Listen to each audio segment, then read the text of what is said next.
kuzunguka makaburi ama baadhi ya Waislamu kufanya tawafu katika makaburi, yani wanazunguka yale makaburi wanafanya kama wapo tawafu.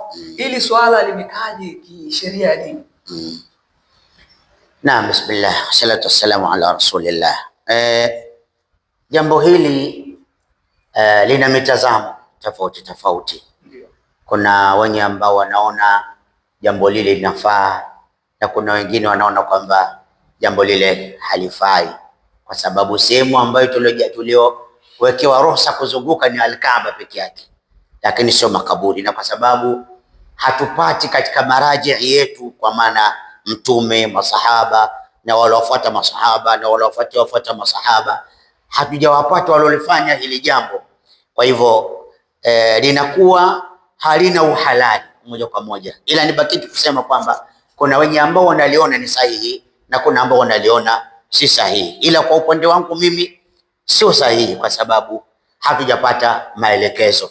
Waislamu si tuna maelekezo, tuna maelekezo kutoka kwenye Qur'ani, tuna maelekezo kupitia hadithi za Mtume Muhammad sallallahu alaihi wasallam, tuna maelekezo kupitia kauli za wanawachuoni wa Kiislamu. Kwa hivyo nasaha yangu, ikiwa kama tunazunguka ile makaburi kwa kuwaombea dua walioko makaburini, basi ile dua inafaa hata kama tunapokuwa majumbani mwetu, tuwaombee dua na Mwenyezi Mungu Subhanahu wa Ta'ala atapokea dua.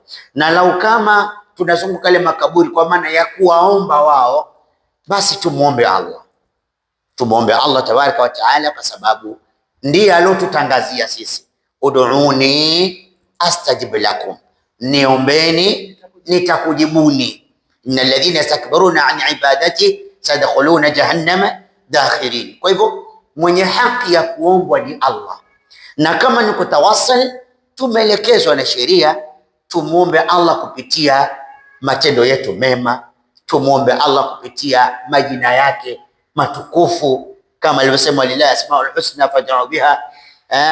Mwenyezi Mungu ndio mwenye majina mazuri, muombeni kwa kupitia majina hayo. Huyu alikuwa ni Sheikh Said Issa na mimi ni Abdul Shakur. Shukran sana.